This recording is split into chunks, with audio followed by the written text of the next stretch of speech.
ఏంట్రా బుజ్జి ఇలా వచ్చావు? ఏమైంది? ఏమైందిరా? నువ్వేమైనా తప్పు చేసావా మావయ్య?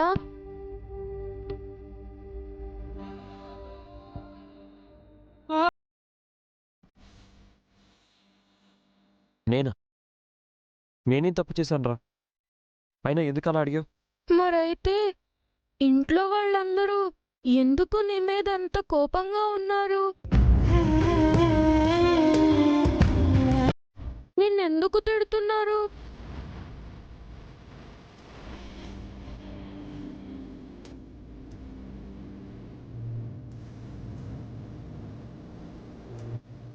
చూడరా, అది పెద్దవాళ్ళ విషయం. అది నీకు చెప్పినా అర్థం కాదు. అయినా నేనే తప్పు చేయలేదురా. ఒక బంధాన్ని నిలబెట్టి కాపాడే విషయంలో అందరి దృష్టిలో దోషిలా కనబడుతున్నాను, అంతే.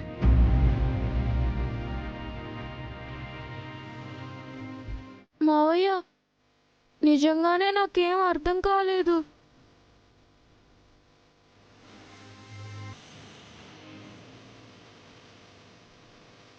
మావయ్య, తనెవరు?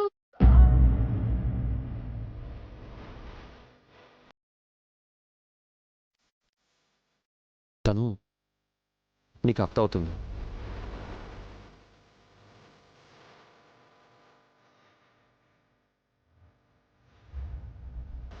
అదేంటి? అది తినేగా నువ్వెప్పుడు అత్త అత్త అని పిలవమంటావు, ఇప్పుడు తిననే అత్త అని పిలవమంటావేంటి?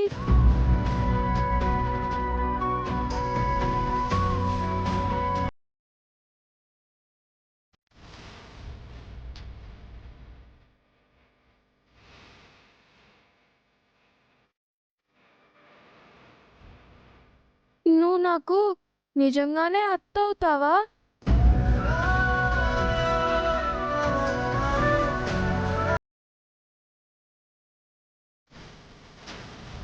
నాకు నేనే ఏమవుతానో నాకే తెలియడం లేదు. నీకేమవుతానో నేనెలా చెప్పగలను?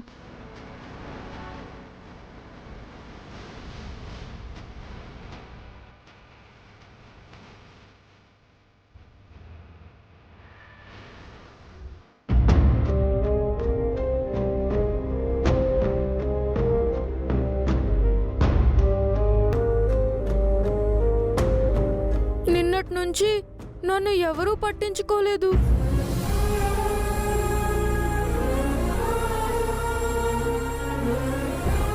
ఫుడ్ కూడా పెట్టలేదు.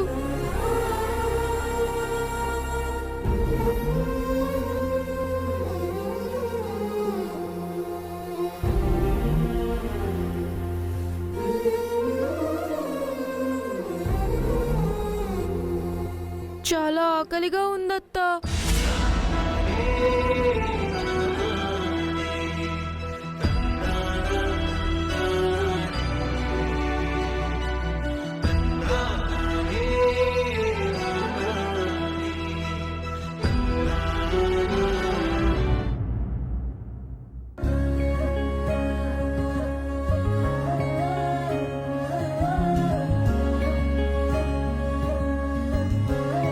చెప్పరా బుజ్జి, ఇంకేంటి కబుర్లు? ఏముంటాయి మావయ్య, ఈ సమ్మర్ హాలిడేస్ కి ఇంద్ర మావయ్య కాశ్మీర్కి తీసుకెళ్తా అన్నాడు.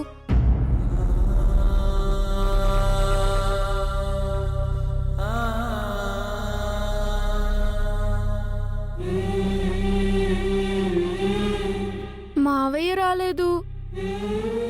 ఇంట్లో పరిస్థితులు బాలేవు.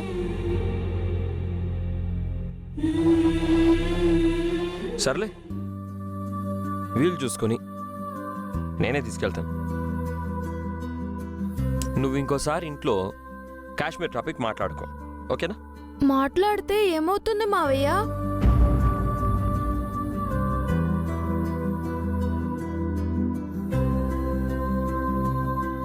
ఏం లేదురా, నానమ్మకి కాశ్మీర్ అన్నా ఇంద్ర అన్నా పడదు కదా, అందుకే. ఓ అవును కదా.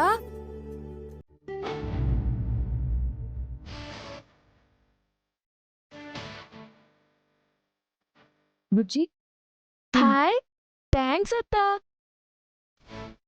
ఆ, అయ్యో ఏమైంది బుజ్జి?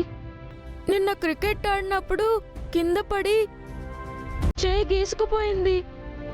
అయ్యో సరే నేను తినిపిస్తానులే. మ్మ్.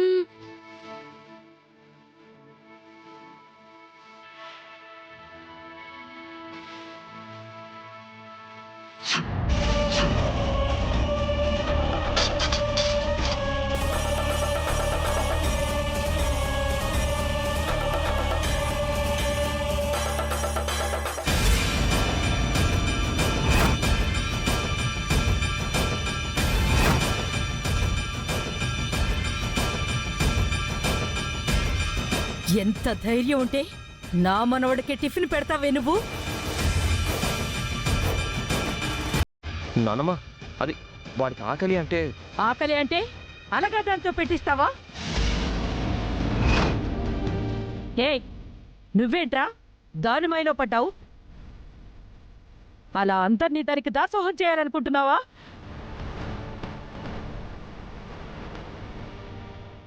అవంతిక, ఏ అవంతిక, ఎక్కడ చచ్చావే? రావే.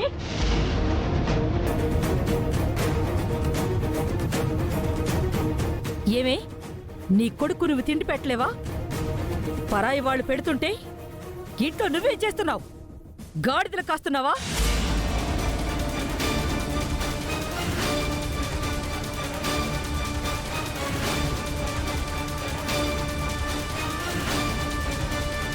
ఏమే, నువ్వు నా కొడుక్కి టిఫిన్ తినిపిస్తున్నావా? ఎవరు అడిగారా నేను టిఫిన్ పెట్టమని? ఎవరు చెప్పారు నీకు టిఫిన్ పెట్టమని? చెప్పు. అక్క, నిన్నటి నుంచి వాడు ఏమీ తినలేదని. తినకపోతే చస్తాడా? అక్క, అక్కనే మాట్లాడుతున్నాను రా. అక్క, అమ్మ, నాన్న అనే బంధాలు బంధుత్వాలు నీకు గుర్తుంటే మాకెవ్వరికీ ఇష్టం లేని దరిద్రాన్ని ఇంట్లోకి తీసుకురావు.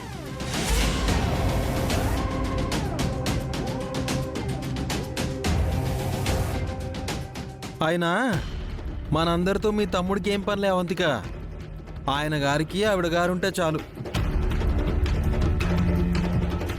మిగతా వాళ్ళు ఉన్నా పోయినా తనకేం పట్టదు. రేయ్, ఇది ఇంట్లో మాకెవ్వరికి ఇష్టం లేని జడ పదార్థం రా. అలాగే ఉండమను. ఇంకోసారి ఇలాంటివి జరిగితే ఈ ఇంట్లో ఏం జరుగుతుందో నువ్వు ఊహించలేవు.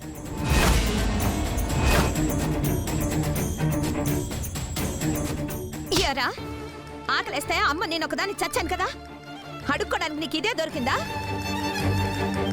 ఇంకోసారి నువ్వు దీంతో మాట్లాడావంటే చంపేస్తాను. పదా.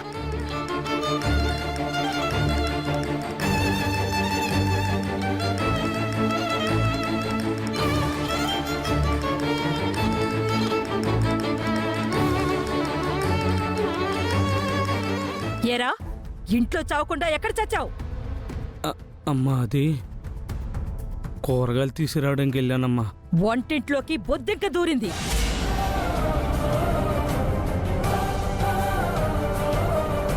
పసుపు నీళ్లు పోసి వంటిల్లు శుభ్రం చెయ్యి.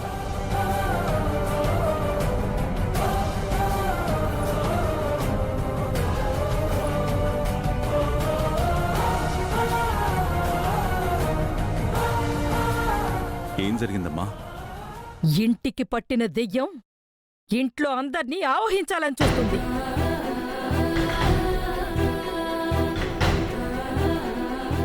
సుభద్ర, కుదిరితే ఇంటిని కూడా శుభ్రం చెయ్యి, లేదంటే ఇంటిని మింగేస్తుంది.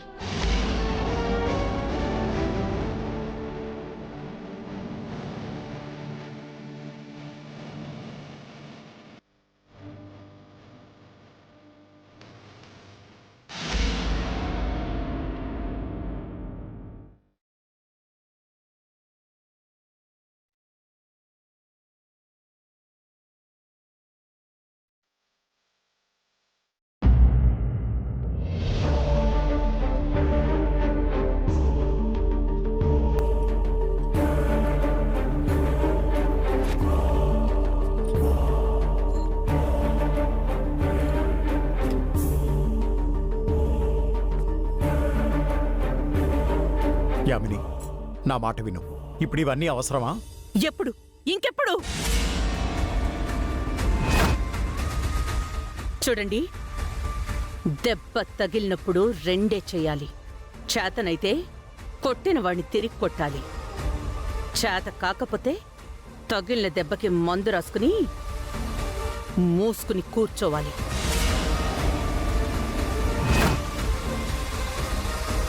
నేను మొదటి రకం. తిరిగి కొట్టడమే కాదు, జీవితంలో మళ్ళీ కోలుకోకుండా చేసే రకం.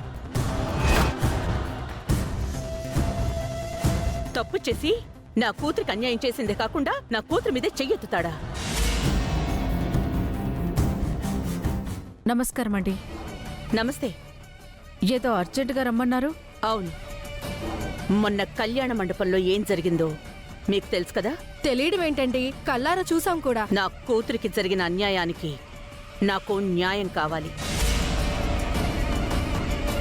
మోసం చేసిన ఆ గౌతమ్కి తగిన శిక్ష పడాలి. అందుకు మన మహిళా మండలి ద్వారా నాకు మీ సహాయం కావాలి. భలేవారే.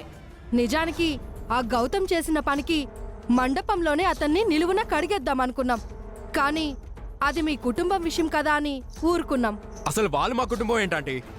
పెళ్లి కనుక జరుగుంటే అప్పుడు మీరు అన్నట్టు మా కుటుంబం అయి ఉండేదేమో. ఇప్పుడు వాళ్ళకి మాకు ఎటువంటి సంబంధం లేదు. వాళ్ళకి తగిన బుద్ధి చెప్పాల్సిందే. అరే నందు, ఆ విషయంలో మాట్లాడకు. అలా అనుకుంటే నువ్వు కూడా శ్రావ్య మెళ్ళలో తాళి కట్టలేదు కదరా. ఏంటండి మీరు? మీరు ఈ ఇంటి మనిషా లేకపోతే ఆ ఇంటి మనిషా? అరే, కూతురి పెళ్ళి ఆగిపోయింది అనే బాధ, కోపం లేకుండా ఎంతసేపు వాళ్ళకేం కాకూడదు, వాళ్ళనేం అనకూడదు అంటారే? యామిని, నేను అలా అనట్లేదు. ఆవేశంలో నిర్ణయాలు తీసుకోవద్దు అంటున్నాను. ఒక్కసారి గదిలో పడి ఏడుస్తున్న అదితేం చూడండి, దాని బాధని చూడండి. అప్పుడు కూడా మీకు కోపం, ఆవేశం రాకపోతే మీరు కూడా దాని పక్కన కూర్చుని ఆలోచిస్తూ ఉండండి. నేను మాత్రం వాడి అంతు చూడకుండా వదిలిపెట్టే ప్రసక్తే లేదు. యామిని గారు, మీరు చెప్పండి, ఏం చేద్దాం? మీ కూతురికి జరిగిన అన్యాయం మరొకరికి జరగకూడదంటే ఆ గౌతమ్కి తగిన శిక్ష పడాల్సిందే. రండి, చెప్తాను. యామిని, యామిని, నేను చెప్పేది విను. యామిని, యామిని. స్నేహితుడు కదా అని ఈ ఇంటి విషయాలు ఆ ఇంటికి చేరాయో నాలో మరో మనిషిని చూస్తారు.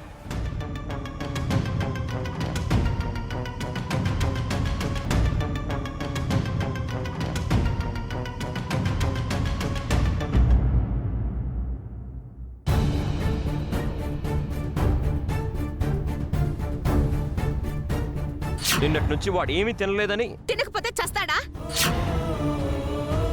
ఆయన మనందరితో మీ తమ్ముడికి ఏం పనిలే అవంతిక. ఆయన గారికి ఆవిడ గారుంటే చాలు. ఇంకోసారి ఇలాంటివి జరిగితే ఈ ఇంట్లో ఏం జరుగుతుందో నువ్వు ఊహించలేవు.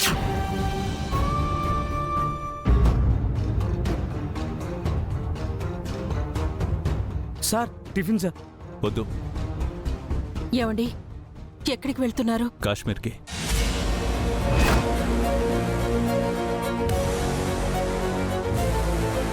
కాశ్మీరా? ఇప్పుడా? చెప్పాను కదా, ఇంద్రని కలిసి ఏం జరిగిందో తెలుసుకోవాలని. చెప్పారు కానీ ఇంట్లో పరిస్థితులు ఎలా ఉన్నాయో చూశారుగా. ఇప్పుడు మీరు వెళ్ళటం అవసరమా? చాలా అవసరం సుభద్ర. లేదంటే ఇప్పటి పరిస్థితులు ఇంకా ప్రమాదకరంగా మారే పరిస్థితి కనపడుతుంది. నేను తిరిగి వచ్చేంత వరకు ఇంట్లో ఎలాంటి గొడవలు జరగకుండా నువ్వే చూసుకోవాలి. నేనా? అవును సుభద్ర. ఇంట్లో మొదలైన ఈ సునామీ ఆగాలంటే ఇప్పుడు నేను వెళ్ళక తప్పదు.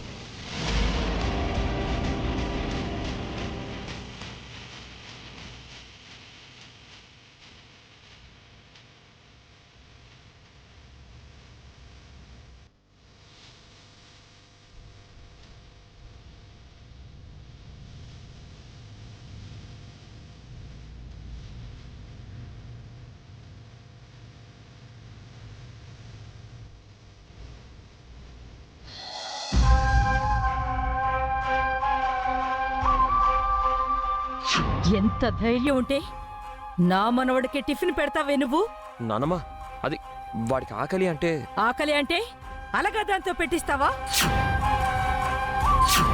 ఇది ఇంట్లో మాకెవ్వరికి ఇష్టం లేని జడ పదార్థం రా. ఏం జరిగిందమ్మా? ఇంటికి పట్టిన దెయ్యం ఇంట్లో అందర్నీ ఆవహించాలని చూస్తుంది.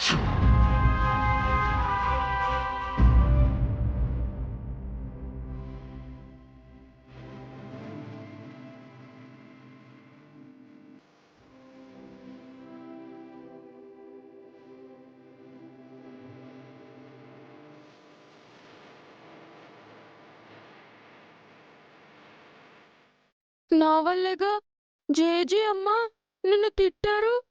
సారీ అత్త. అదేం లేదు బుజ్జి, నాకేదో గుర్తొచ్చి బాధపడుతున్నానంతే. నిజంగానా? అయితే నాకు ఫుడ్ తినిపిస్తావా? డైనింగ్ టేబుల్ దగ్గర కాదులే, కుబేరుడికి చెప్పి ఇక్కడికి తెప్పిస్తా.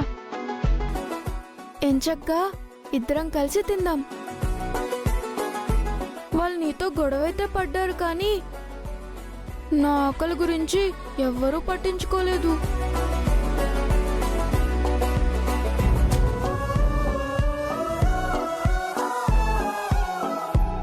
కుబేరా, నేను బుజ్జిని. హాల్లో ఎవరూ చూడకుండా గౌతమ్ మావయ్య గదిలోకి టిఫిన్ తీసుకునిరా. అలాగే బాబు. సరే. ఇదిగో మా ఇంట్లో వాళ్ళందరూ చాలా మంచివాళ్ళు. కాకపోతే నిన్నటి నుంచి కొంచెం మారిపోయారు. నాకు తెలిసి మా మావయ్య అయితే ఎప్పుడూ కోప్పడటం, బాధపడడం చూడలేదు. తను కూడా నిన్నటి నుంచి డల్లుగా ఉంటున్నాడు. మా గురించి వదిలేలే గాని నువ్వేంట్రా ఈరోజు స్కూల్కి వెళ్ళలేదా? సమ్మర్ హాలిడేస్ మావయ్య.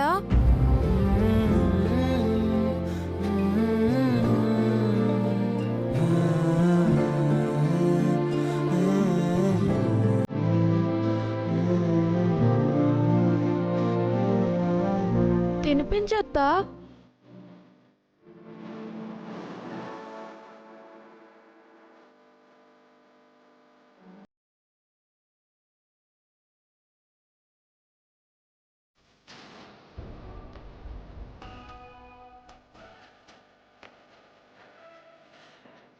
నువ్వు కూడా తినొద్దా? నేను తర్వాత తింటాను, ముందు నువ్వు తిను.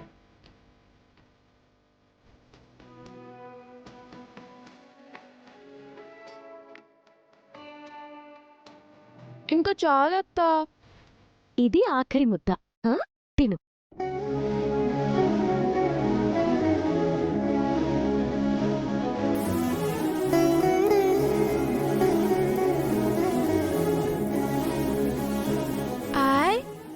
అచ్చం మా అమ్మమ్మలాగే భలే తీస్తున్నావే.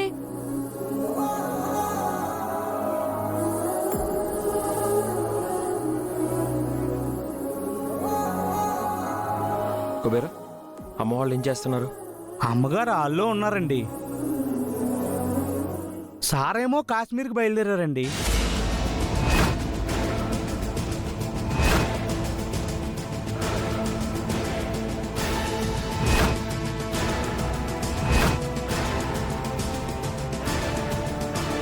కాశ్మీర్ కా? ఎందుకు? ఇందిరాగారి దగ్గరకు అనుకుంటా అండి.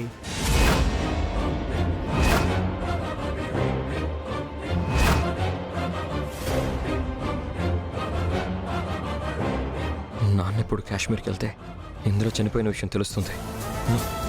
ఆయన ఎలాగైనా ఆపాలి.